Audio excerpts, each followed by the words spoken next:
भाई हम हिंदुस्तानियों को बतियाना बड़ा पसंद है। बंगाली में अड्डा, उड़िया में खोटी, कन्नड़ा में हरटे और हिंदी में पुलियाबाजी। इस कला के लिए हमारी हर भाषा में एक शब्द है। तो प्रणय और मैं तो अक्सर मिलकर पुलियाबाजी करते ही रहते हैं। हमने सोचा कि आपको भी इसमें शामिल कर लिया जाए। तो आइए प्रणय और सौरभ के साथ करते हैं पुलियाबाजी। हेलो सौरभ, कैसे हैं आप? एकदम बढ़िया। ख्याति तुम बताओ। बस मैं ठीक हूँ, आप दोनों कैसे हैं? बस मैंने तो पिछली बार छुट्टी मार दी थी, तो पर मैंने सुना मैं नहीं था, इसलिए एपिसोड बहुत अच्छा हुआ था। अरे लोगों ने ऐसे कंप्लेन किया कि प्रणय किधर है, प्रणय किधर। अच्छा, अच्छी बात है। हाँ। तो आज किस पे बात की जाए सौरभ और ख्याति? तो आज हम बात करने वाले हैं एक किताब नितोपदेश के बारे में, जो नितिन पाई ने लिखी है। नितिन पाई को-फाउंडर और डायरेक्टर है तक्षशिला इंस्टीट्यूशन के, जो एक इंडिपेंडेंट संस्था है, पब्लिक पॉलिसी में शिक्षण और अनुसंधान के रिलेटेड काम करती हुई। तो वेलकम नितिन। आपके पॉडकास्ट में आके बहुत खुशी हुई और मुझे डर भी लग रहा है, क्योंकि ये आप शुद्ध हिंदी में वार्तालाप करने वाले हैं और ये शुद्ध हिंदी तो मैं शायद 100 साल में एक बार कर सकता हूँ। हाँ, अरे हमारे पॉडकास्ट का पॉइंट ही है कि शुद्ध हिंदी नहीं बोलनी पड़ती है। हिंदी शुद्ध नहीं होती है, हिंदी होती है। कि आप अपनी हिंदी में बात कीजिए। मेरी अपनी हिंदी है ही नहीं कि मैंने पहले हिंदी में मैं कर्नाटका में मैं पहले कुछ हिंदी सीखी, फिर मैं दिल्ली में जाके कुछ हिंदी सीखी, फिर आ गया मैं तमिलनाडु में दक्षिण भारत हिंदी प्रचार सभा के आर्म्स में, in the arms of the दक्षिण भारत हिंदी प्रचार सभा। फिर मेरे दोस्त थे बंगाली और मुंबई वाले, तो वो तो अपनी भाषा इतनी हिंदी बोलते हैं, तो मेरा हो गया कुछ भेलपुरी टाइप का कुछ है। तो आप एडजस्ट कर लीजिए उसका। अरे वो कहावत है ना, डर के आगे जीत है, तो बस जीत तो मेरे बेटे का नाम है। तो इसीलिए डर के आगे जीत है, आप उससे मिल लीजिएगा। तो शुरू करते हैं इसी के ऊपर। तो सबसे पहले नितिन, ये फॉर्मेट आपने क्यों चुना है? जैसे ये कहानियों की जो लड़ी है, जैसे पंचतंत्र और हितोपदेश में भी है, जैसे एक कहानी के बाद दूसरी कहानी उससे जुड़ी होती है, तो वो ये फॉर्मेट आपने क्यों चुना? प्रणय सिर्फ जुड़ी नहीं होती है, ये मतलब महाभारत का भी ये फ्रेम है जिसमें कहानी के अंदर कहानी होती है। तो एक कोई कहानी सुनाना शुरू करता है, और जैसे महाभारत में क्या कहते हैं, वो तक्षक वाली कहानी चल रही होगी, उसके अंदर फिर वो कोई कहानी सुनाएगा, फिर उसके अंदर एक और कहानी चलेगी, फिर और वो रिकर्शन होकर के ऊपर आएगा। तो ये रिकर्सिव स्टाइल जो है ये बहुत ही यूनिक है इंडियन स्टोरी टेलिंग का।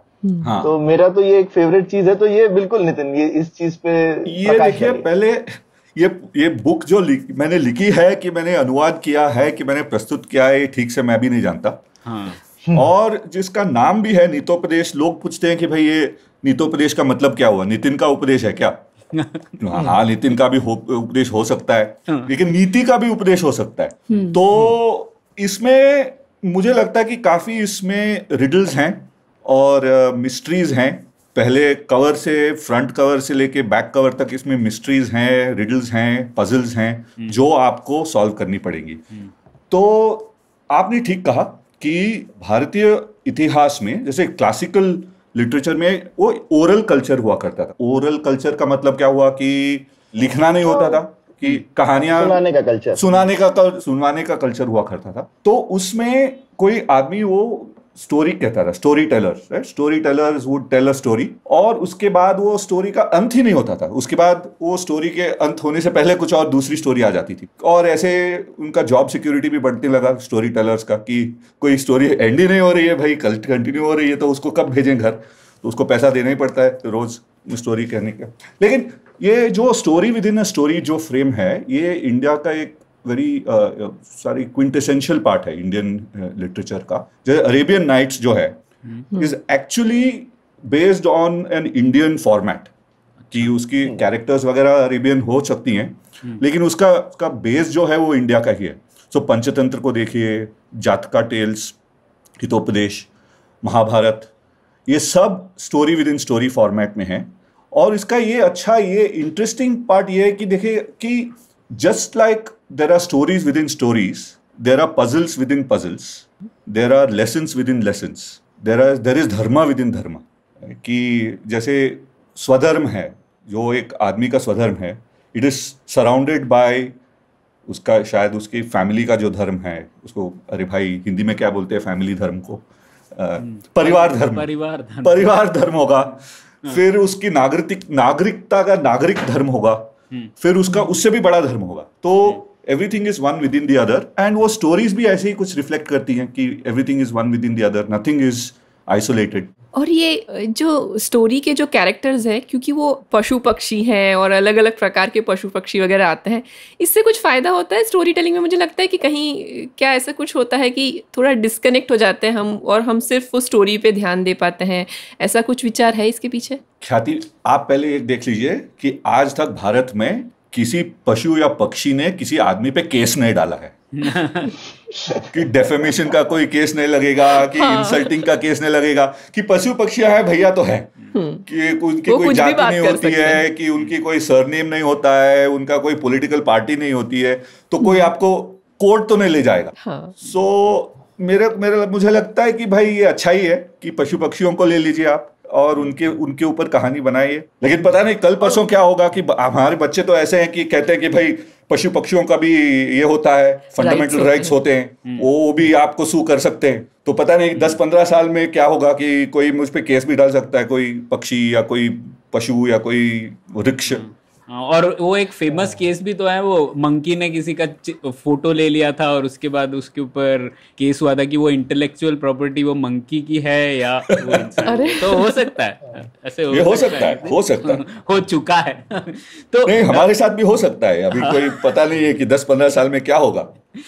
तो इसमें लेकिन ख्याति, मेरे को एक चीज लगती है कि रिलेट करने से ज्यादा कभी कभी मुझे लगता है ज्यादा रिलेट भी कर सकते हैं। जैसे पंचतंत्र और हितोपदेश में भी जानवरों की, जातक कथाओं में भी जानवरों की काफी स्टोरी रहती है, और मुझे लगता है उससे कभी कभी आप शायद लेसन पे ज्यादा ध्यान देते हैं कि सबक क्या है स्टोरी का, और कैरेक्टर पे कम ध्यान देते हैं, जो कि पॉइंट है इन स्टोरीज का। बिल्कुल, इन स्टोरीज का point is not to get an empathy with the, कि आप आइडेंटिफाई करें कैरेक्टर्स के साथ, वो लिटरेचर का एम होता है, पर ये कहानियों का एम है कि आप उसकी कहानी के सबक पे ध्यान दें, ना कि कहानी के पात्र पे ध्यान दें। हाँ, वही मैं कह रहा था कि वो जो कहानियां जब आप पशु और पक्षियों पे करते हैं कि उसका तत्व निकलता है, कि ये नहीं जानते कि ये अगर वो आपके पास कोई है, कोई बंदर है, तो ये नहीं पूछते कि बंदर की जाति कौन है, कि वो ब्राह्मण है कि नहीं है, कि क्षत्रिय है कि क्या है, बंदर तो बंदर है।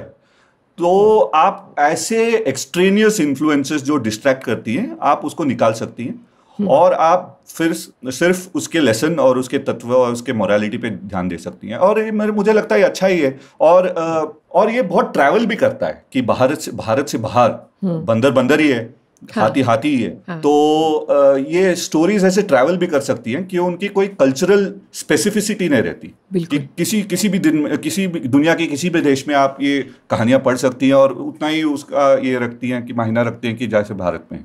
सही बात है। तो और मुझे सबसे अच्छी बात लगी ये किताब की कि आप किसी भी उम्र के इंसान के साथ ये किताब पढ़ सकते हैं, मतलब तो वो बहुत ही दिलचस्प बात है। तो मतलब मेरा बेटा 1-2 साल बाद उसके साथ मैं ज़रूर पढ़ूंगा ये, और मज़ा आएगा तब। तो नितिन, जैसे आपने बोला कि किताब में कई पहेलियां हैं, गुत्थियां हैं, तो बहुत बड़े सस्पेंस भी है, तो वो हम तो बात नहीं करेंगे, वो लोग पढ़ेंगे तब उन्हें पता पड़ेगा। लेकिन मैं इस बारे में आपने पूछना चाहता, आपने एक शब्द का प्रयोग किया अभी, धर्म। तो और अलग अलग तरह के धर्म होते हैं, जैसे नागरिक धर्म वगैरह वगैरह। तो इस शब्द का अर्थ क्या है? धर्म आपके हिसाब से क्या है? अरे मुझे तो फंसा दिया आपने। अभी मैं कोर्ट के बात कर रहा था कि अभी कोर्ट में फंसा दिया आपने। हाँ बिल्कुल, इसी के लिए तो आए हम। नहीं, धर्म, अगर ये मैंने एक सीनियर प्रोफेसर से सुना, मुझे पहले पता नहीं था कि इसका मतलब क्या होता है, लिटरल ट्रांसलेशन क्या होता है, कि उन्होंने कहा कि संस्कृत का रूट वर्ड है ध्र, मतलब धरती जो वर्ड आती है उसी वर्ड से धर्म भी आता है, कि ध्र जो something which is held together. So धर्म का मतलब हुआ something that hold something together, to hold something together. तो जो आप कहिए अभी हिंदी में टू होल्ड समथिंग टुगेदर का क्या हुआ अनुवाद? जोड़ने वाली चीज तो फेविकॉल लग रही है भाई। जो चीजों को बांधे रखता है, जो चीजों को बांधे रखते हैं, जो चीजों के कस के पकड़ के रखती है। तो अगर आप देखें कि अगर कोई स्कूल में एक टीचर और एक स्टूडेंट है, तो उसमें धर्म, टीचर का धर्म क्या हुआ कि टीचर को टाइम पे आना है, टीचर को ठीक से पढ़ाना है, टीचर को स्टूडेंट के बेस्ट इंटरेस्ट पे काम करना है। स्टूडेंट का क्या धर्म हुआ कि जो टीचर पढ़ा रहे हैं उसको ठीक से पढ़ना चाहिए, ओपन माइंड के साथ उसको पढ़ना चाहिए और कोशिश करनी चाहिए कि जो भी वो पढ़ रहे हैं उसको ठीक से समझे और उसका ठीक से प्रयोग करे। और ये जो टीचर और स्टूडेंट का जो दोनों के धर्म है, अगर वो उन लोगों ने ठीक से पालन किया तो वो स्कूल और वो टीचिंग का रिलेशनशिप बनाए रहता है। तो धर्म यही है कि कोई भी रिलेशनशिप हो तो उसको कस के कैसे पकड़े रखें, उसको जोड़ के कैसे रखें, तो ये धर्म है। तो नागरिक, पहले आप इस पुस्तक का पहला ये जो सेक्शन है वो प्रजा धर्म के ऊपर है। तो प्रजा का क्या धर्म है? ये तो आपने सुना होगा कि राजधर्म के बारे में सुना होगा कि राजा का जो धर्म है वो राजधर्म है। तो आप पंचतंत्र पढ़िए तो वो राजधर्म का किताब हुई, हितोपदेश पढ़िए वो भी राजधर्म की किताब हुई, अर्थशास्त्र पढ़िए वो भी राजधर्म की किताब हुई, महाभारत पढ़िए उसमें ज्यादा राजधर्मी तो है। तो प्रजा धर्म के बारे में कोई पुस्तक है ही नहीं। आप देखिए किसी ने आपको समझाया कि प्रजा का क्या धर्म होता है, कि प्रजा को क्या करनी चाहिए। अरे 20वीं सदी में हम कहते हैं कि फंडामेंटल ड्यूटीज है हमारे कॉन्स्टिट्यूशन में, तो वो तो 4-5 आइटम लिस्ट आइटम हुए ना, वो थोड़ी ना है कि आप पूरा आपका वहां से शुरू और वहीं पे खत्म हो जाता है कि एक पेज में। तो प्रजा का जो है धर्म, काफी धर्म होते हैं। अगर प्रजा को अपने गणतंत्र को बनाए रखना है तो प्रजा को अपनी धर्म का पालन करना पड़ता है। जैसे कि राजा और जो राजनीतिज्ञ हैं उनको उनके धर्म को पालन करना पड़ता है। दोनों तरफ से जब इस धर्म का पालन होता है तो ही ये गणतंत्र बनाए रहता है। तो इस किताब का पहला जो सेक्शन है वो प्रजा धर्म के ऊपर है और उसमें 4-5 कहानियां हैं, शायद 8 कहानियां हैं जो प्रजा धर्म के वेरियस एस्पेक्ट्स ऑफ प्रजा धर्म उसके ऊपर हैं कहानियां। तो इसमें जेबीएस हल्डेन की मेरे को हमेशा बात रहती है, वो कहते थे भाई कि एक नागरिक का सबसे बड़ा धर्म होता है कि कैसे सरकार की नाक में दम करके रखा जाए। पहली बात सवाल पूछ के, हाँ ठीक है। और जो हमने कहा है कि the role of the citizen is to hold the rulers feet to the fire, कि जो आपका पसंदीदा रूलर कोई ना हो, जो आपका भाई हो, कि आपका बाप हो, आपका बेटा हो, अगर वो राजा बन के बैठा है तो उसको उसके फीट को फायर पे रखना है। अरे उसको हिंदी में ट्रांसलेट किया तो बहुत भयानक लगता है, उसके पैर को आग लगा दो। ये तो नहीं, पैर के अलावा एक और चीज में हिंदुस्तान में आग लगाते हैं, हम बोलेंगे नहीं। ये आपके शो में अच्छा। वैसे किस चीज की बात कर रहे हैं आप? नहीं, किसी चीज की बात नहीं कर नहीं, टॉपिक चेंज। मैं जैसे आप कह रहे थे ना, अक्सर लोग कहते हैं कि यथा राजा तथा प्रजा, लेकिन आपने कहा है कि उल्टा होता है, एक गणतंत्र और एक लोकतंत्र। गणतंत्र में तो यही है कि प्रजा यथा प्रजा तथा राजा, कि भाई गणतंत्र में राजा कौन बनता है। ऐसे राजा नाम भी गलत है, कहिए ऑफिस बेरर की रूलर, गवर्नर क्या कहते हैं उसको, राज्यपाल को राज्यपाल होगा, शासक या राज्यपाल। अरे वो कहां से आता है? वो हमारे बीच में तो कोई है ना। अगर 10 लोग हैं इस गणतंत्र में तो 10 में से 1 तो बनेगा या 2 बनेंगे।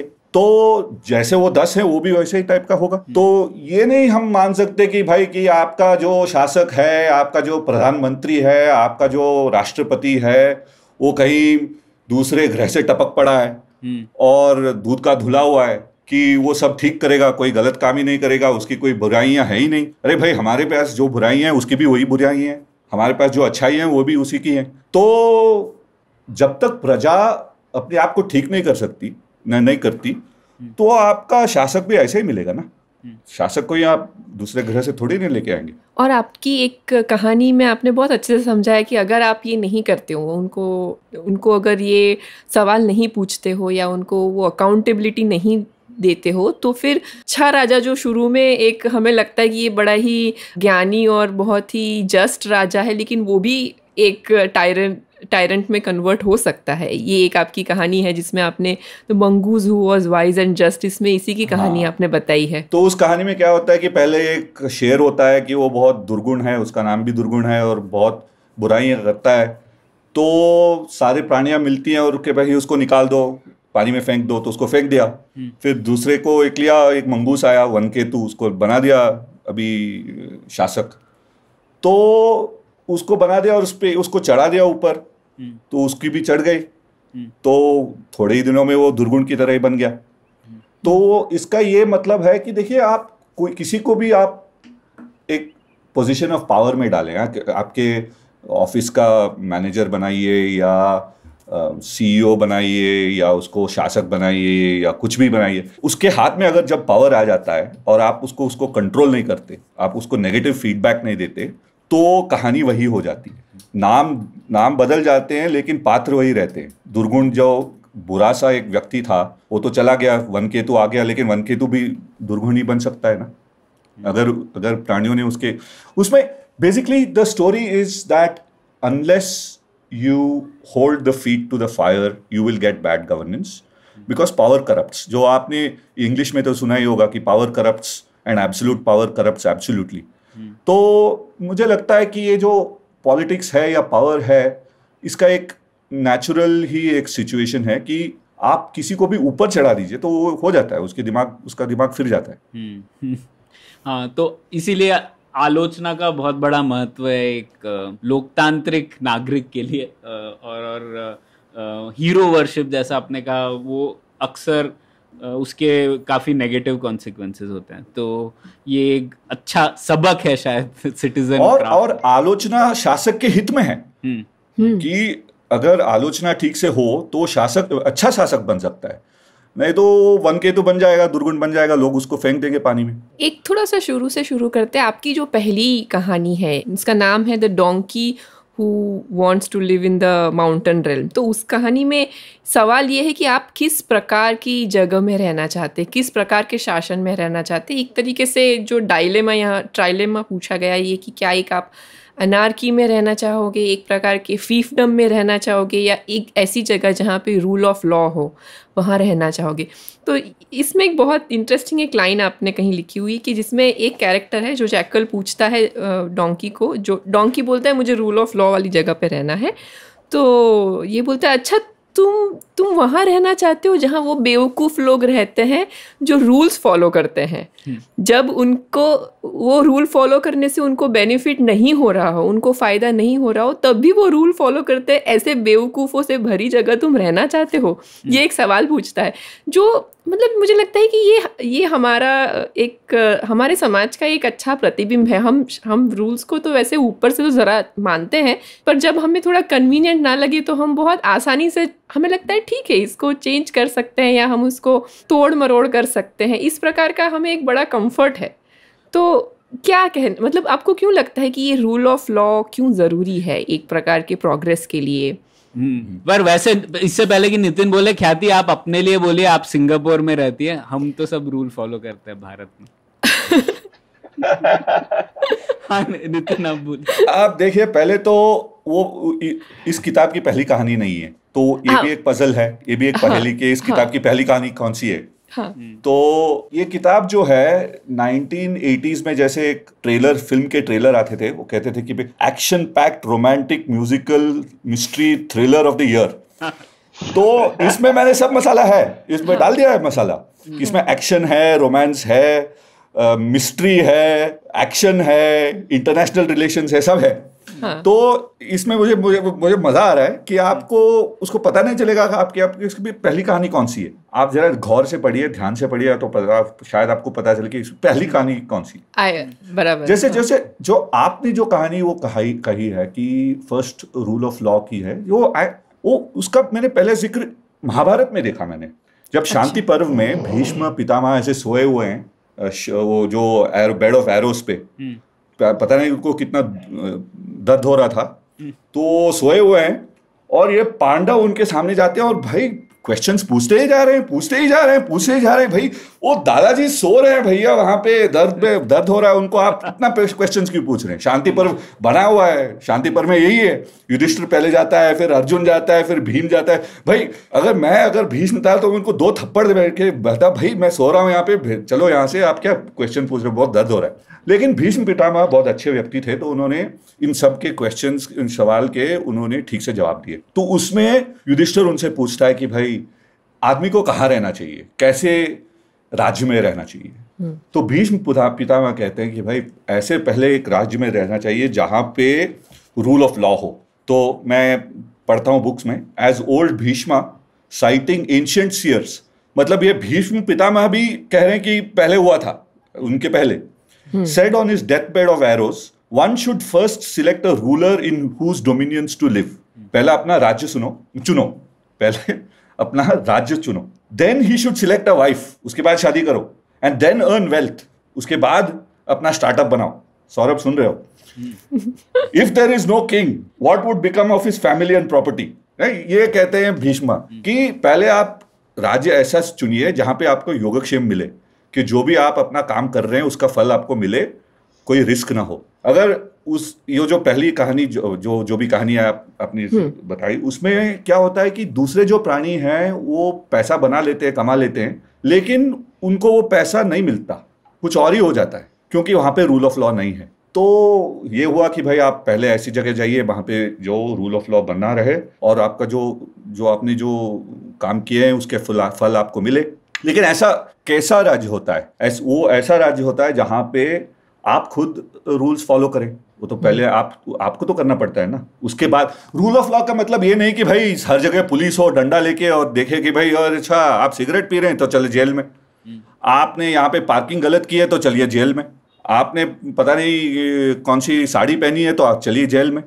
तो ये ऐसा नहीं होता कि पुलिस का काम है कि रूल ऑफ लॉ बनाए रखना। रूल ऑफ लॉ बनाए रखना काम ये तो प्रजा का काम है। इसलिए तो पहली कहानी बन गई कि पहले प्रजा का पहला ये काम है कि भाई आप अपना काम कीजिए, आप अपना रूल्स को फॉलो कीजिए, और जो आपकी इर्द गिर्द में जो भी लोग हैं उनको भी आप कहिए कि भाई आप रूल्स फॉलो कीजिए। ये एनफोर्समेंट सिर्फ पुलिस का काम नहीं है, हम सबका काम है। लेकिन भाई एक डेंजर है सौरभ भाई साहब, एक डेंजर है। अगर आप ये रूल ऑफ लॉ बैंगलोर के रोड्स में दूसरों पे एनफोर्स करने लगे, कुछ मारपीट हो सकती है कि रॉन्ग साइड पे आएगा आदमी टू व्हीलर पे और आपने उसको कह दिया तो कुछ और ही कहेगा आपको। इसमें नितिन लेकिन एक चीज पूछने वाली है प्रैक्टिकल तरह से, क्योंकि ठीक है सबक, क्योंकि आप शायद कहानी में ऑब्वियसली पॉइंटेड लेसन है, पर जब हम अपने बारे में सोचते हैं इस लेसन को अप्लाई करने के लिए, तो एक तरह से मैं जो वॉइस एग्जिट लॉयल्टी वाला फ्रेमवर्क है, तो इसमें हम पहले एग्जिट इन अ वे, पहले मैं सोचूं पहले मैं किस देश में रहूंगा और उसके बाद आगे की बातें, या फिर हम जिस देश में रहते हैं उसी को हम रूल ऑफ लॉ वाला बनाने की कोशिश करें। तो ये कहानी कैसे आपको लगता है कि कोई बच्चा पढ़ेगा तो बोलेगा ठीक है मैं दुनिया में पैदा हुआ हूं, पर जहां पैदा हुआ हूं मैं उससे बंधा क्यों रहूं, पहले मैं देख लेता हूं कौन सा अच्छा देश है, मैं वहां जाने की कोशिश करता हूं, उसके आगे की आगे देखेंगे, पर पहला काम तो कर लूं पहले। ये सिर्फ देश की बात नहीं है, आप देश के अंदर भी राज्य होते हैं और शहर होते हैं, तो आप मूव कर सकते हैं कि भाई आपके जो शहर में अगर रूल ऑफ लॉ नहीं ज्यादा बन रहा है तो चलिए दूसरे शहर जहाँ पे आपका रूल ऑफ लॉ बने। हाँ, ये मैं कह सकता हूँ कि देखिए पहले अगर रूल ऑफ लॉ एक इतनी बड़ी चीज है कि एक आदमी उसको कोई इफेक्ट नहीं कर सकता, तो आपके पास ऑप्शन हो तो अच्छा है कि आप पहले ऐसे शहर जाएं जहां पे रूल ऑफ लॉ बनाए और वहां पे उसको बनाए रखिए। आप याद रखिए आप सिंगापुर से हिंदुस्तान आए हैं। हाँ तो मैंने कब कहा है कि यहाँ पे रूल ऑफ लॉ नहीं है। लेकिन ये जो बात है कि पहले आपको चूज करना पड़ता है। अगर एक आदमी से नहीं हो पाए कि आप रूल ऑफ लॉ आपके शहर में आप चेंज नहीं कर सकते, कोई साधारण व्यक्ति उसको चेंज नहीं कर सकता। प्रणय जी की बात कुछ और है, वो पब्लिक पॉलिसी में वो तो कर सकते हैं, बिल्कुल, लेकिन साधारण व्यक्ति नहीं कर सकते। तो जब अगर आपको संतुष्टि नहीं है आपके शहर में या आपके राज्य में, अगर आपके देश में भी शायद आपको खुशी नहीं है कि आपको नहीं लगता कि रूल ऑफ लॉ है, तो भीष्म पितामह ने कहा है भाई कि चलो बोरिया बिस्तरिया बांधो और निकलो और वहां जाओ जहां पर ये बेसिक चीज है, एक बेसिक चीज है। लेकिन एक बार जब आप बैठ गए कहीं पे भी, तो ये नहीं कि वो ऑटोमेटिकली रूल ऑफ लॉ बनाए रहेगा, कि आपको हर दिन हर वक्त हर ट्रांजैक्शन पे ध्यान देना पड़ेगा कि रूल ऑफ लॉ इससे बनता है कि नहीं। तो इसलिए तो कहते हैं कि भाई इसमें मूर्खता नहीं है। अगर ये जो लोग समझते कि भाई रूल ऑफ लॉ जो फॉलो करते हैं वो मूर्ख हैं, वो गलत है, क्योंकि जो रूल ऑफ लॉ फॉलो करता है वही समझदार आदमी है, क्योंकि उससे बहुत कम एनर्जी और कम कष्ट से उसको उसके क्या कहते हैं योगक्षेम मिलता है, जो भी उसने काम किया है उसका फल मिलता है उसको आराम से। तो इसमें मूर्खता नहीं है, उसमें समझदारी है भाई।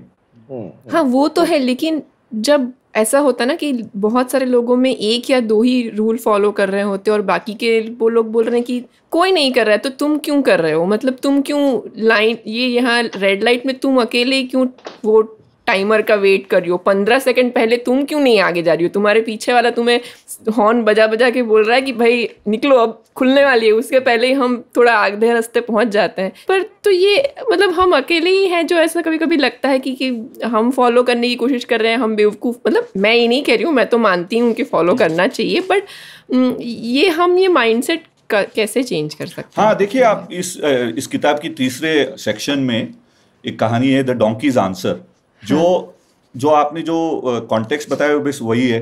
तो सोबगी नाम की एक गधी है जो रूल्स फॉलो करती है, टैक्सेस अपने पे जो भी उसको टैक्स भरना है वो भर देती है और क्यू में खड़े होती है सब। तो एक आता है एक क्रो, मेनो नाम का एक क्रो, कौवा, हाँ अरे भाई कौवा आता है, कहता है कि क्या कर रही हो, अरे तुम you are doing all these things for no good reason, you are not rich, you are not well off, your friends are all well off, वो तो follow नहीं करते rules।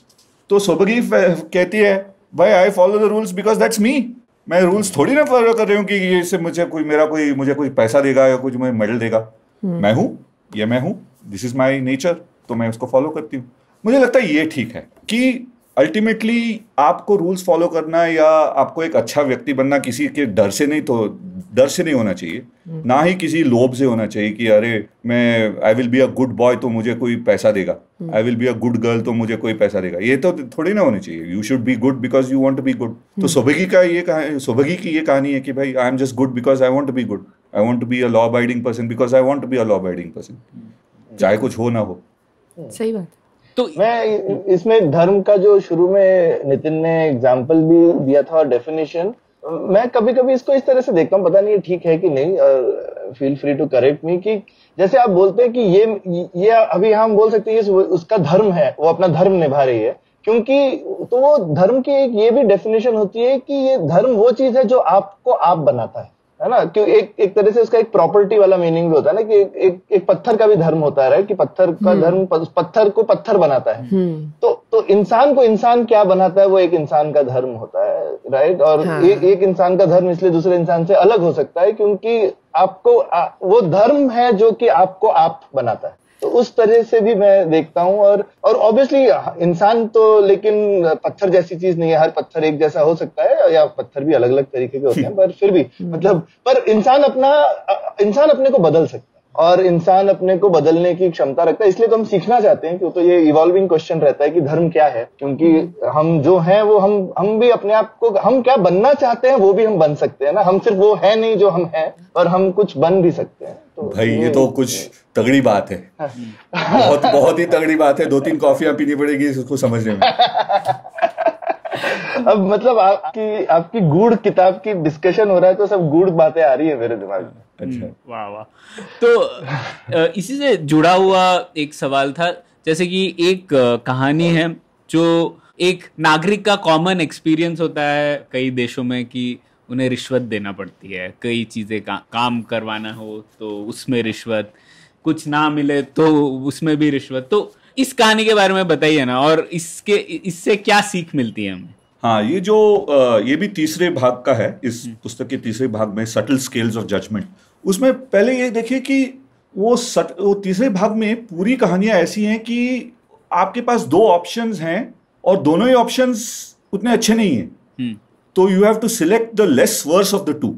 कि ये जो अंग्रेजी में एक ट्रॉली प्रॉब्लम है जो आपने सुना होगा, फिलिपा फुट, ऐसे ही एक कहानी भी है इसमें कि एक शेर है, वो एक कुछ जानवर को पकड़ने वाला है कि अगर आपने सीटी बजाई तो एक जानवर को खा लेगा, आपने सीटी नहीं बजाई तो दूसरे जानवर को खा लेगा, तो आप सीटी बजाएंगे कि नहीं। तो ऐसी कहानियां बहुत हैं, और ये इसको मॉरल डायलेमा कहते हैं ना, कि एथिकल डायलेमा या मॉरल डायलेमा है। और इसमें 2 या 3 ऐसे आपके पास ऑप्शंस होंगे, जो भी तीनों ऑप्शंस अच्छे नहीं हैं, तो आप कैसे चूज करेंगे उसमें से। तो करप्शन या जो भ्रष्टाचार का जो है एक कहानी है इसमें, the monkey and the crocodile. मुझे लगता है ये कहानी कथा सरित सागर से आई हुई है या पंचतंत्र से आई हुई है, कि एक क्रोकोडाइल जो है वो एक टैक्सी सर्विस ऐसे कोई ट्रांसपोर्टेशन सर्विस ऑफर करता है, रिवर टैक्सी, और एक बंदर उसको वो टैक्सी लेके दूसरी तरफ जाना है। तो बंदर एक बिजनेसमैन है, तो उसका कोई डील है उस तरफ। तो ये क्रोकोडाइल को पता चलता है, मगरमच्छ को पता चलता है, तो मगरमच्छ बोलता है कि भाई मुझे पैसे दो, नहीं तो मैं नहीं ले जाऊंगा आपको। तो बंदर को अभी सोचना पड़ता है कि भाई आप में भी उसको मैं पैसे दे के चलूँ उस तरफ, ना दूँ और मैं इस तरफ रहूँ और मेरा डील ख़त्म हो जाए वहाँ से। तो ये जो सिंपल है कहानी, हम सब जानते हैं कि जैसे भाई आप ब्राइब दे के काम करवाएंगे अपना कि रूल्स फॉलो करके टाइम लगाएंगे। तो ये बहुत मुश्किल सा सवाल है, और मुझे नहीं लगता कि इस किताब में उसका एक डेफिनेटिव आंसर है। वो कहता है कि भाई आप इस टाइप के आदमी हो, आपका ये सिचुएशन है तो आप शायद ब्राइब दें, या आपका सिचुएशन दूसरा है तो आप ना दें। मुझे नहीं लगता कि उसमें एक डेफिनेटिव आंसर है। और ये सच भी है कि हमारी ज़िंदगी में भी ऐसा है कि आप कभी कभी आपको दे के ब्राइब दे के निकलना पड़ता है, तो शायद वो ठीक रास्ता है। लेकिन ये बात तो है कि जो आप उसमें जो कहानी में जो एनालिसिस है, वो कहता है कि भाई देखो, अगर आपने उसको अभी ब्राइब दे दिया तो कल दूसरे से पूछेगा, परसों और लोगों से पूछेगा, फिर ब्राइब का रेट भी ऊपर जाएगा। तो ये नहीं कि आप उसको ब्राइब दे दिया तो आपका सिर्फ आपका फायदा हुआ, आपका भी डैमेज होगा लॉन्गर टर्म में। और अगर ब्राइब आपने नहीं दिया तो शायद आपका भी शॉर्ट टर्म में डैमेज हो, पर लॉन्ग टर्म में आपका भला हो सकता है। तो मॉरल पोजीशन में से तो साफ है कि भाई ब्राइब देना अच्छा नहीं है, लेकिन प्रैक्टिकल टर्म्स में उसका क्या मतलब है? तो प्रैक्टिकल टर्म में शायद उसका कोई डेफिनेटिव आंसर नहीं। और इस तरीके के आपके काफी सारी दुविधा वाली स्टोरीज आपने बनाई है, ये डिलेमा वाली, तो मुझे बहुत अच्छी लगी। पूरा वो जो महासरोपा की सारी जो सीरीज है, जिसमें खूब सारे इस तरीके की दुविधाएं हैं, जहाँ पे कोई अच्छा आंसर है ही नहीं चीज का, दोनों आंसर खराब हैं, और वो महासरोपा बेचारा बड़ा परेशान हो जाता है उसकी वजह से, उसकी सारे खरगोश भाग जाते हैं। तो एक और कहानी मुझे बड़ी पसंद आई थी जिसमें के बारे में बताई, जिसमें वो एक तरह से वो इलीगल माइनिंग वाली मेरे को स्टोरी लगी। ठीक है, तो वो इलीगल माइनिंग आपने वर्ड नहीं यूज किया, पर वो इलीगल माइनिंग वाली स्टोरी थी। तो वो उसके क्योंकि हर देश की एक प्रॉब्लम है ये माइनिंग वाली, हिंदुस्तान में भी है, अफ्रीका के देशों में तो है ही। और ये इस कहानी के बारे में आपने किस तरह से सोचा, और मुझे बहुत अच्छा लगा, इतने आसान तरह से आपने इस इशू को समझाया उस कहानी में। तो ये दूसरे भाग की कहानी है, the case of the wilting orchards. ये जरा एक डिटेक्टिव स्टोरी की तरह है, और उसका जो मेन कैरेक्टर है एक बिल्ली है, बिल्ली का नाम है जयरासी भट्टा, शायद उसके नाम पे बेस है ये। जयरासी भट्टा एक बहुत फेमस फिलोसोफर था, अन्वीक्षिकी का एक बड़ा स्कॉलर था। तो ये जयरासी एक बिल्ली है, इस कहानी में जयरासी एक बिल्ली का नाम है और एक डिटेक्टिव सा है। तो इस बिल्ली को बुलाया जाता है कि भाई ये हमारे गांव में ये सब जो ऑर्चर्ड जो हैं, जो बगीचा है, नहीं ऑर्चर्ड बगीचा होता है क्या, कि जहाँ से एप्पल और ऑरेंज वगैरह गिरे? हाँ, बगीचा, बागान, वो तो गार्डन हुआ। नहीं मतलब नहीं, बगीचे में फलों का भी बगीचा। अच्छा, फलों का बगीचा है, ठीक है। मुझे कोई अभी कोई हिंदी फिल्म के गाने सुनाए दे, बगीचा। हाँ, तो देखिए, तो ये बगीचे में फल और फूल जो आने वाले थे वो नहीं आ रहे। तो इस डिटेक्टिव को बुलाया जाता है कि भाई देखो क्या हो रहा है। तो ये जब स्टडी करता है तो उसको देखने को मिलता है कि भाई कोई बगीचे के नीचे कोई डिगिंग कर रहा है। तो देखा तो वहाँ पे रैट्स हैं, तो चूहे वहाँ पे डिगिंग कर रहे हैं, वहाँ से कुछ निकाल रहे हैं, वहाँ से वो कुछ गोल्ड या ऐसे रूबीज या ऐसे कुछ प्रेशियस जेम्स या ऐसे निकाल रहे, तो उनका माइनिंग हो रहा है वहाँ पे। तो ये इलीगल माइनिंग नहीं हो रहा था उस पर, वो तो लीगल ही था। लेकिन वहाँ उस गांव में कोई सिस्टम नहीं था कि भाई माइनिंग कौन करेगा, कि बगीचा कौन उगाएगा, कि किसके राइट्स क्या हैं। तो इकोनॉमिक टर्म्स में तो एक्सटर्नैलिटीज की कहानी हुई कि जो माइनिंग जो हो रहा था, जो चूहे जो जेम्स जो निकाल रहे थे माइनिंग से, उससे एक्सटर्नैलिटी थी कि उन्होंने वो क्या कहते हैं, सॉइल निकाल दिया। जब सॉइल निकाल दिया तो बगीचा ना रहा, पानी नहीं पकड़ रहा था कि वो फ्रूट्स नहीं निकाल रहे थे। तो जब कोई कंट्रोल ही नहीं था कि चलो चूहे निकाल रहे थे, जितने भी वो निकाल सकते निकाल रहे थे, तो बगीचा वो खराब हो गया। तो जयरासी उसको पकड़ लेता है और कहता है भाई देखो, तो आप माइनिंग जो है उस पर कंट्रोल करो, उसको लिमिट्स कराओ। तो जो आप लिमिट्स कराए तो वो भी माइनिंग भी कर पाएंगे और बगीचा भी उगा सकते हैं। तो ये कहानी है, बस इकोनॉमिक रीजनिंग की कहानी है। और मुझे लगता है कि उसकी अच्छी चीज ये थी कि उसमें जरा से ये नहीं बोलता कि माइनिंग पे बैन लगा दो। हाँ वो कहता है कि माइनिंग पे आप एक लेवी लगा दो, टैक्स लगा दो। हाँ, टैक्स लगा दो, और टैक्स इतना लगाओ कि जिससे माइनिंग एक कंट्रोल में रहे और बगीचा भी रहे। तो टैक्स का लेवल भी है, ये नहीं कि आप टैक्स बना जो भी बहुत कम लगा दिया तो उसका कोई फायदा नहीं है, कोई ज्यादा टैक्स भी लगा दिया तो उसका भी कोई फायदा नहीं है। तो टैक्स बिल्कुल बीच में होना चाहिए, राइट अमाउंट ऑफ टैक्स लगना चाहिए जिससे दोनों और both groups of people can enjoy it. बिल्कुल, और वो मुझे ठीक लगता है कि लोग शायद कभी रियलाइज नहीं करते, बैन भी टैक्स है, इनफाइनाइट टैक्स। तो अब लेकिन और पहले जीरो था, अब जीरो और इनफाइनाइट के साथ आप कुछ कर नहीं सकते। कोई नेचुरल नंबर यूज करे तो उसको ऊपर आप डायल ऊपर नीचे कर सकते, लेकिन दोनों एक्सट्रीम में आप कुछ उसके साथ कोई पॉलिसी ऑप्शन ही नहीं बचता है कुछ करने का। तो ये मेरे को अच्छी चीज लगी थी कि जयरासी, ऑब्वियसली जयरासी, पर आपकी बिल्ली भी समझदार थी। वैसे वो जयरासी लोकायत फिलॉसफी में से नाम आया है ना? हाँ, वो लोकायत चार्वाक जो कहते हैं कि, लेकिन जयरासी की एक खूबी है कि वो कहता है, वो नहीं कहता कि मैं लोकायत और चार्वाक हूँ, सबको गाली देता है, सबको निकाल देता है, सबकी धुलाई करता है। हाँ। तो चार्वाक की भी धुलाई करता है। अच्छा। और एंड में ये कहता है कि भाई ये सबकी मैंने धुलाई कर दी है। उसकी किताब का नाम भी है Tattvopaplavasimha, the lion that destroyed all philosophies. So सबकी धुलाई की और उसके बाद में कहता है कि भाई देखो, आप जो सोचने जाओगे तो कोई सब फिलॉसफी में ऐसे ही है, तो just follow common sense boss, just be happy, follow common sense, ज्यादा सीरियसली मत लो इस चीजों का। आपकी इससे बहुत सारी कहानियों में एक बैलेंस की बात है कि दो कॉन्ट्राडिक्टरी चीज़ें हमेशा एक बैलेंस में बनाए रखनी चाहिए। तो एक गुड कंडक्ट क्या होता है, एक अच्छा व्यवहार क्या होता है, उसमें भी ऐसा व्यवहार होता है जो जिसमें आपका स्वार्थ और दूसरों का स्वार्थ, मतलब परार्थ, स्वार्थ और परार्थ का हमेशा बैलेंस बना रहे, वो अच्छा व्यवहार है। और वो सबके लिए, जब सब लोग एक समाज में वो उस हिसाब से चलते हैं तो सभी का फ़ायदा होता है, राइट? तो ये चीज़ भी आई थिंक हम बहुत अच्छे से समझते हैं, पर हम इसको इम्प्लीमेंट नहीं करते हैं। तो हम कैसे इसे, मतलब थोड़ा सा इस पे और बात करेंगे। पहले जब मैंने ये वर्ड परार्थ यूज़ किया तो लोग समझने लगे पराठा, क्योंकि आप इंग्लिश में उसको लिखेंगे तो पराठा ऑलमोस्ट पराठा लगता है। स्वार्थ और पराठा का क्या है? तो भाई स्वार्थ और पराठा की बात नहीं है, स्वार्थ और परार्थ की बात है। तो परार्थ मतलब ये हुआ कि दूसरों का अर्थ, राइट, दूसरों की ऑल्ट्रुइज्म के जो कहते हैं, इंटरेस्ट ऑफ द अदर्स।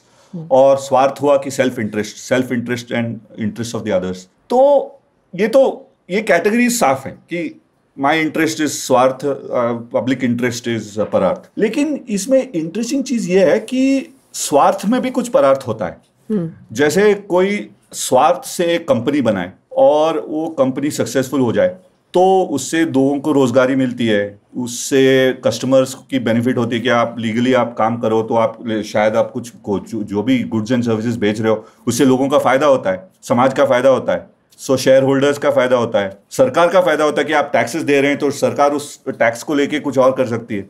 सो स्वार्थ से परार्थ बनता है और उसी तरह परार्थ से भी स्वार्थ बनता है कि आप परार्थ से कोई गार्डन बनाया आपके घर के बाहर, कि आपने गार्डन बनाया, बगीचा बनाया कि चलो लोगों को अच्छा लगे, लेकिन जब आपके घर के बाहर आपने अच्छा सा बगीचा बनाया आपकी प्रॉपर्टी वैल्यू भी ऊपर उठती है।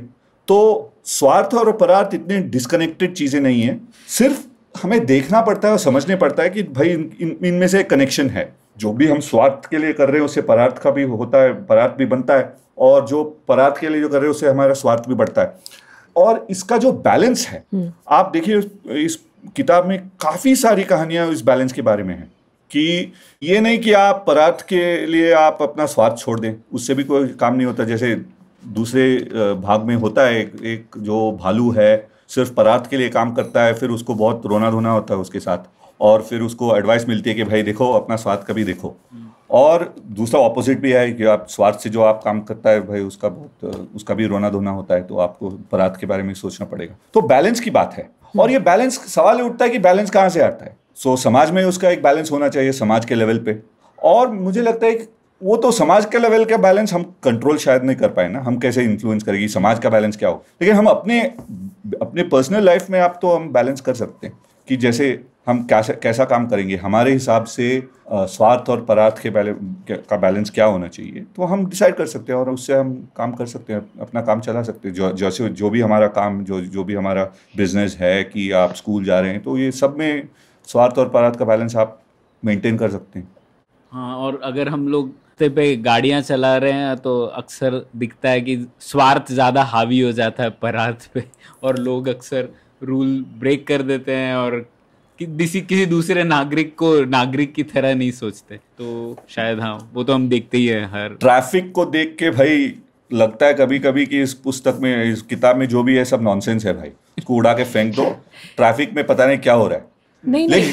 लेकिन ये बात भी है कि अगर वो ऐसा एक केओटिक सिचुएशन जो है आपको फिर से बैलेंस में लाना है, या फिर से थोड़ा सा भी बैलेंस में लाना है, तो स्वार्थ और परार्थ का बैलेंस होना चाहिए। जो भी कर सकते हैं, जितनी भी हमारी बस में है वो हमें करना चाहिए, नहीं तो ऐसे ट्रैफिक में किसको निकलना है।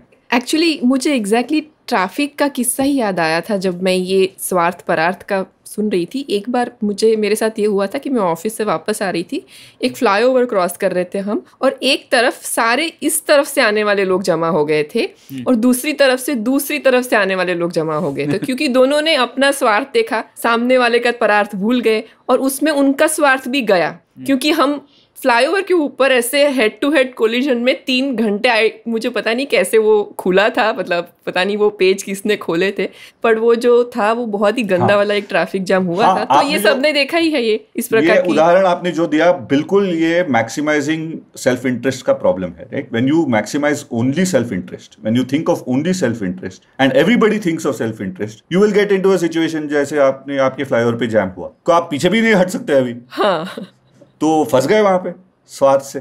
I mean, हर रेलवे फाटक पे रोज के दिन 10 बार होता है ये। हाँ बिल्कुल।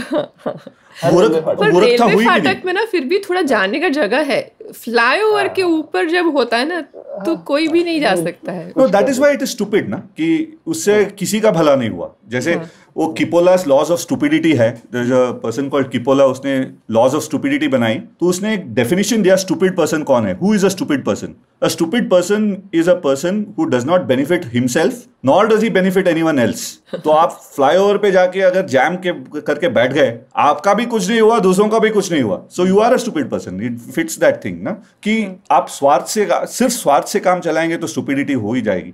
नितिन, जैसे जो दूसरा अध्याय है इस किताब का, उसमें आपने कहा है साइंस ऑफ प्रोस्पेरिटी, तो इसके ऊपर कुछ बताइए। साइंस ऑफ प्रोस्पेरिटी का महत्व क्यों है सिटीजन क्राफ्ट में? मतलब नागरिक के लिए ये साइंस ऑफ प्रोस्पेरिटी जानना क्यों जरूरी है? पहले तो मुझे आपने डरा दिया कि भाई अध्याय, मेरे किताब में अध्याय क्या होता है भाई? मैंने कोई अध्याय लिखा है? अरे मुझे तो बहुत अच्छा लग रहा है कि मैंने कोई अध्याय लिखा है। सेक्शन, हाँ, तो section. So the science of prosperity की ये बात है कि देखिए, ये किसी भी शहर या किसी भी देश को अगर प्रॉस्परस बनना है, कि उसमें ज्यादा कोई डिफिकल्टी नहीं है। It's not very difficult to be prosperous, कि 6-7 कहानियां हैं, every story has a moral, आप फॉलो करेंगे तो प्रॉस्परस हो जाएंगे। लेकिन इसको फॉलो करना मुश्किल है। जैसे वो कहता है कि भाई देखो, मार्केट फोर्सेस हैं, आप मार्केट फोर्सेस के साथ इंटरफेयर ना करिए। जिसका भी जो भी अपने इंसेंटिव से कोई काम कर रहा है तो उसको करने दीजिए। आप सिर्फ सरकार को सिर्फ मार्केट को, कंपटीशन को बनाए रखना है, ना कि आप विनर्स को चूज करें। तो ये 5-6 चीज़ें होंगी कि आपको फॉलो करनी है, कि जिससे कोई भी देश या मुल्क प्रॉस्परस हो सकता है। ये कहानियाँ नहीं है, तो 20वीं सदी में आपने देखा होगा कि बहुत सारे ऐसी छोटे देश हैं, बड़े देश हैं, जो ऐसे उन्होंने पकड़ लिया science of the thread of prosperity और पकड़ लिया और भाई हो गए प्रॉस्परस। तो मुझे लगता है कि ये इसके जो तत्व हैं, ये हमने इंटरनलाइज नहीं किए हैं इंडिया में, कि ये जो छोटे बच्चों को भी उनके ये क्या कहते हैं, जहन में आना चाहिए कि ये जो तत्व हैं, 5 हैं भाई। Fair play, competition, allow each person to grow and thrive according to his or her own incentives and ambition. कि आप बीच में सरकार ये ना कि भाई प्राइस कंट्रोल लगाएंगे या प्राइस कैप लगाएंगे, कि एक्सपोर्ट कंट्रोल करेंगे, कि बैन करेंगे, कि प्रोत्साहन देंगे, ये सब इन चीज़ों को कोई ज़रूरत नहीं। कि just let the society, let it be free और इकोनॉमिक फ्रीडम को जब लोग यूज़ करेंगे तो देश खुद ब खुद प्रॉस्पर हो जाएगा। तो मुझे नहीं लगता कि उसमें कुछ ऐसे कोई ग्रेट इंसाइट्स हैं, but it is important for these insights to be told as stories to children, कि from the young age people realise कि भाई ऐसे होने चाहिए रूल्स हमारे, जिससे हम प्रॉस्परस बन सके। पर नितिन, इसमें ऐसा क्यों है हम लोगों ने इंटरनलाइज नहीं किया? इसके ऊपर मैं अक्सर सोचता हूँ कि क्यों हम लोगों ने इंटरनलाइज नहीं। अब इतने उदाहरण है हमारे पास, है ना, अलग अलग देश हैं जो अब हमारे जैसी शुरुआत की थी पर वो काफी आगे निकल गए, पर फिर भी हम लोग जब इसका आंकलन करते हैं तो हम लोग कई गलत लेसन ही निकालते हैं उससे। तो हम लोग साउथ कोरिया को देखते हैं और बोलते हैं देखो साउथ कोरिया में ऐसे हो गया क्योंकि साउथ कोरिया में भी तानाशाही आ गई थी और उन्होंने सब सीधा कर दिया वहां पे और इसीलिए वो आगे बढ़ गए, या फिर उन्होंने इतना प्रोत्साहन दिया सरकार ने कि उसकी वजह से वो लोग आगे बढ़ गए। तो मुझे अक्सर लगता है हम लोग अच्छी कहानियों से भी गलत लेसन सीख लेते हैं। भाई हर पीढ़ी का एक ये होता है, विलन होता है कि जब हम बड़े हो रहे थे कि भाई हिंदी फिल्म देखने लगे तो हिंदी फिल्म में देखा तो भाई देखो rich man is bad, poor man is always good, कि it is always the rich man is doing bad things to the poor man, ऐसा ही कोई कहानी होती है ना कि बट अभी तो शायद अभी producers are making different type of movies कि it is great to be rich and everybody can be rich.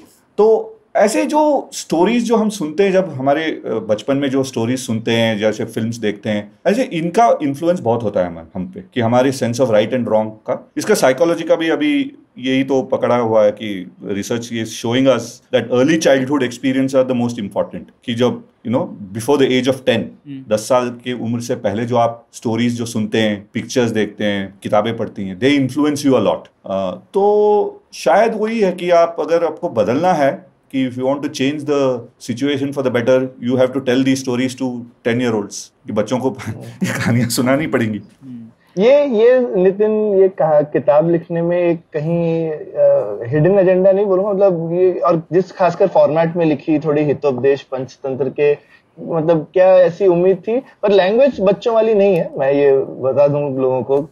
तो लेकिन एक बच्चों का वर्जन इस किताब का निकालना चाहते हैं, या फिर उम्मीद है कि माँ बाप पढ़ेंगे और शायद बच्चों को कहानी सुनाएंगे, किस तरह से? मुझे तो ये लगता है कि best way to do this is for the parents to read it to children और for the children to read it to parents. कि मुझे लगता है कि एक 8th स्टैंडर्ड 8वीं क्लास का बच्चा या बच्ची इसको पढ़ सकते हैं और अपने पेरेंट्स को सुना सकते हैं, और मैंने देखा भी है कि बच्चे ऐसे काम करते हैं।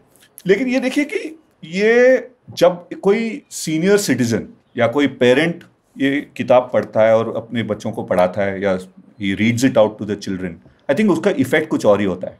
क्योंकि बच्चे पूछेंगे सवाल कि भाई ऐसा क्यों हुआ, ऐसा क्यों है, उसके साथ ऐसा क्यों हुआ, उसने ये क्या क्यों कहा, इसने ऐसे, कि कहानी ऐसे खत्म क्यों हुई। जब एक ऐसे कॉन्वर्जेशंस होते हैं पेरेंट्स और बच्चों के बीच में, तो कुछ और मैजिक होता है। मुझे खुशी होगी कि अगर ऐसे लोग इस पुस्तक को ऐसे इस्तेमाल करें कि अपने बच्चों को या अपने पोतों को, ग्रैंड चिल्ड्रन को क्या बोलते हैं भाई, पोते पोती, पोता पोतियों को पढ़ा के बताएं कि भाई ऐसा होता है। तो नाती नातिन भी होते हैं, हिंदी में थोड़ा ज्यादा कॉम्प्लिकेटेड। हाँ, तो grand children gender neutral term है ना। हाँ, ग्रैंड चिल्ड्रन। तो ग्रैंड चिल्ड्रन को आप जब पढ़ के सुनाते हैं कि पूछेंगे भाई दादाजी ऐसा क्यों हुआ, दादी क्यों हुआ ऐसे, तो ये कॉन्वर्जेशन का बहुत मजा आता है। And it also creates a bond between the grand parents and grand children, between parents and children, and the bonding is over something very delightful. मुझे ये पंचतंत्र के बारे में जब मैंने पढ़ा तो मुझे डर लगने लगा। जैसे पंचतंत्र और अर्थशास्त्र राजधर्म की बातें हैं भाई, वो प्रिंसेस और किंग्स को करने वाले राजधर्म की बात है, हम और आप नहीं कर सकते इसको। तो उसमें मैकियावेलियन टैक्टिक्स होते हैं कि you don't have to keep a promise, you can break a promise. तो राजा के बीच में ऐसा होता है, that is the dharma between, राजधर्म में ऐसा होता है कि आप प्रॉमिस करिए, जब आपको करना है तो करिए, नहीं तो बाद में तोड़ना है तो तोड़िए, वो तो राजधर्म है। लेकिन प्रजा ऐसे नहीं कर सकती ना, प्रॉमिस इज इंपॉर्टेंट, कि हमने आपको एक प्रॉमिस दिए तो उसको रखना पड़ेगा। So these are the things which only a book about praja dharma can teach. कि और आपने आपको पंचतंत्र पढ़ा दिया अपने बच्चों को, और कोई आप किसी राजघराने के नहीं हैं तो बहुत आपने प्रॉब्लम कर दी सोसाइटी के लिए। वैसे मैं एक बात बता दूं कि अभी ये चिल्ड्रंस लिटरेचर में ये बहुत सारी ये स्ट्रॉन्ग पॉइंट ऑफ व्यू अभी बन के आ रहा है कि ये जो लेसन्स वाली कहानियाँ ना, मतलब आपके वाले तो अलग है, बट जो ये पुराने हम जो लेसन्स वाली कहानियों से थोड़ा दूर हटना है और थोड़ी और हल्की फुल्की ऐसी रेगुलर चीज़ों के बारे में, इस मोमेंट के बारे में, उसके बारे में कहानियाँ। तो कुछ कुछ पब्लिकेशंस तो खास करके बोलती है कि हमें जिसमें मॉरल्स होना वैसे वाले भेजिए मत, मतलब सबमिशंस में, क्योंकि ये कुछ कुछ जो नितिन बता रहे हैं ना, वो बैगेज उस प्रकार का कि कुछ लेसन्स जो है शायद बच्चों के लिए नहीं है। देखिए, मुझे उस ऐसे बातों से मैं सहमत नहीं हूँ, क्योंकि बच्चों को पता चलना चाहिए कि हम कहाँ से आए हैं, कि हमारे ट्रेडिशंस जो हैं वो क्यों हैं और क्या हैं, और उसका कोई लॉजिक था उस वक्त पे। तो उसको क्वेश्चन करना चाहिए कि अगर कोई भी आपको मॉरल ऑफ द स्टोरी किसी ने दिया है, कि पंचतंत्र में दिया होगा कि कहीं से दिया होगा, उस मॉरल को हम क्वेश्चन कर सकते हैं, उसके ऊपर हम सवाल उठा सकते हैं। अगर हमें पसंद नहीं आए तो हम उसको साइड में रख सकते हैं कि भाई अभी कुछ और 21st सेंचुरी का कुछ और होगा मॉरल। लेकिन अगर हम ये कहें कि भाई इसको बंद कर दो, इसको नहीं पढ़ाएंगे, इसके बारे में हम नहीं सोचेंगे, तो हमारा कनेक्शन टूट जाएगा ना। और ये बात भी सही है। हाँ, और मैं बताता हूँ, देखिए मेरी बच्ची जो है उसकी पूरी मोरालिटी बार्नी द डायनासोर से आई जब वो छोटी थी, और छोटी सी, और जब फर्स्ट स्टैंडर्ड के आसपास आई तो हैरी पॉटर से उसकी मोरालिटी आई हुई है। सो बार्नी और हैरी पॉटर उसके दो मॉरल कॉम्पसेस हैं, और मुझे नहीं लगता कि उसकी कोई प्रॉब्लम है। वो तो she is much more morally correct than most other people who have done other types of moral science. तो बार्नी द डायनासोर देखिए, बहुत अच्छा सीरीज है, and it does exactly what you say, you know, how to be nice to others, how to be friendly, how to make friends, how to be talk politely, how to recognize differences, how to include people in your group. ये तो these are very nice things, and these will not, यही चीजों के बारे में मतलब move हो रहा है, जो कुछ पहले एक बहुत ही जड़ प्रकार के मॉरल्स होते थे, कुछ जो शायद एक अलग जमाने के हिसाब से दोनों की जरूरत है। उससे शायद चेंज हो रहा था। No, I think we need both. दोनों की जरूरत है। One will tell you कि हम कहाँ से आए थे, the second will tell you कि हम कहाँ जाने वाले, where do we want to go. So both are important. उस मामले में ये भी है कि एक जो कुछ पहले के जो लिटरेचर को चेंज भी किया जा रहा है ना, कि अभी ये हम कुछ रेफरेंसेस है पुराने, तो उसमें मैं आपसे सहमत होती हूँ कि हमें पता होना चाहिए कि हम कहाँ से आए हैं, कि ये पहले की रियलिटी क्या थी, तो एटलीस्ट जाननी तो चाहिए कि ये इस प्रकार का उस समय का डिस्कोर्स था, और अब हम चीज़ों को अलग तरीके से, हाँ, तो ये जब तक पहले क्या था वो नहीं जानेंगे तो आज हम कहाँ कैसे पहुँचे वो हम नहीं, आज उसको हम समझ और उसको अप्रिशिएट नहीं कर पाएंगे। बिल्कुल। तो वैसे तो आपकी कहानी ये नागरिकता और उसके रिलेटेड बहुत सारे उपदेशों से भरी हुई है, और आपका तो शायद जीवन का, आई थिंक आपका एक परस्यूट है ना, कि ये नागरिकत्व के बारे में आप सिखाते हैं, यही आपका काम है। तो कुछ 3-4 लेसन्स क्या है जो आपके दिमाग में है जो नागरिकों को बिल्कुल याद रखने चाहिए, मतलब इतनी सारी बातों में से क्या 3-4 चीज़ें जो हमें बिल्कुल भूलनी नहीं चाहिए अगर हम एक अच्छे नागरिक बनना चाहते हैं, अगर हम योग क्षेम को पाना चाहते हैं हमारे समाज में? हाँ, ये रजनी दत्त ने कह दिया है इसमें। रजनी दत्त जो रोमांटिक हीरो है पहले अध्याय का, जो रोमांटिक हीरो कहता है कि भाई मैं पढ़ूं, कहता है कि this is what I have observed and all that over the last thing. वो कहता है कि one must first choose a realm to live, तो हमने बात कर दी, पहले अपना राजा चुनो। Where people strive for a balance between selfishness and altruism, ये तो स्वार्थ परार्थ का बैलेंस हुआ। Where mutual trust paves the way for cooperation, कि कोऑपरेशन एक बहुत जरूरी चीज है, कि आप कोई भी कार्य करना चाहते हैं पब्लिक में, कि उसमें बहुत लोगों का योगदान होता है। अगर आपके पास कोऑपरेशन नहीं है तो आप कुछ कर नहीं सकते, फ्लाईओवर नहीं बनाएंगे, रोड नहीं बनाएंगे, कि आप क्लाइमेट चेंज को टैकल नहीं कर पाएंगे। So cooperation is very important. Social capital and mutual trust is important, कि you have to build trust within the society. तो क्या where there is lasting harmony from playing one's assigned roles. ये हमने आज बात ही नहीं की इसके बारे में, किसी और दिन करेंगे। तो कहता है कि भाई धर्म वो है कि जो तुम्हारा धर्म है वो करो, लेकिन जो तुम्हारा धर्म नहीं है वो मत करो। वो भी है कि सिर्फ अगर जज पॉलिटिशियन का काम करने लगा, अगर पॉलिटिशियन मिलिट्री ऑफिसर का काम करने लगा, अगर मिलिट्री ऑफिशियल टीचर का काम करने लगा, तो कुछ और हो जाएगा सोसाइटी में। हाँ, तो जो आपका काम है उसको काम से काम मतलब रखो भैया, मतलब ये है। तो where thoughtful rules fairly applied strengthen society's morals. जो रूल्स हैं वो थॉटफुल होने चाहिए, and they have to be fairly applied. where constant vigilance and critical voices protect all citizens. ये जो वन केतु की कहानी आपने बताई थी, where actions are judged according to their consequences, where conversations are polite, civil and mindful. जैसे पुलियाबाजी पे होती है, polite, civil and mindful and funny also sometimes. For in such a realm will there truly be happiness, well-being and prosperity. बहुत बढ़िया से। और इस बात पे हम इस किताब में और इस किताब के से जो लेसन्स निकलते हैं उस पे तो बहुत लंबी डिस्कशन कर सकते हैं, लेकिन आज जो चर्चा करी मुझे लगता है हमको तो बहुत मजा आया, सुनने वालों को भी बहुत मजा आया होगा नितिन। और मैं बोलूंगा नीतोपदेश किताब का नाम है, फिर से बता दूं, अमेज़न पे और जहाँ कहीं पे भी आपको बुक स्टोर्स वगैरह में, किंडल वगैरह पे हर जगह पर मिलेगी।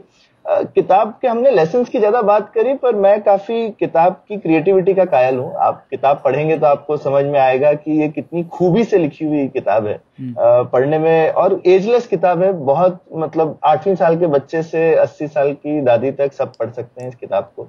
बहुत खूबी से लिखी है। मुझे नितिन को मैं जानता हूँ, लेकिन मुझे नितिन की क्रिएटिविटी का ये एस्पेक्ट, मतलब वो क्रिएटिव तो है लेकिन इतना कूट के क्रिएटिव है, ये मेरे को किताब देख कर समझ में आया कि बहुत बढ़िया किताब है। बहुत मजा आया था पढ़ के, तो सबको रिकमेंड करेंगे, जरूर पढ़िए। और ये एपिसोड कैसा लगा हमको जरूर बताइए। आपके दिमाग में कुछ सवाल आए तो वो भी बताइए, हम नितिन को भी भेज देंगे। धन्यवाद, बहुत धन्यवाद नितिन, आज टाइम देने के लिए हम लोग। Thank you. धन्यवाद भैया, जय हिंद। धन्यवाद। उम्मीद है आपको भी मजा आया। यह पॉडकास्ट संभव हो पाया है तक्षशिला इंस्टीट्यूशन के सपोर्ट के कारण। तक्षशिला पब्लिक पॉलिसी में शिक्षा और अनुसंधान के लिए स्थापित एक स्वतंत्र संस्था है।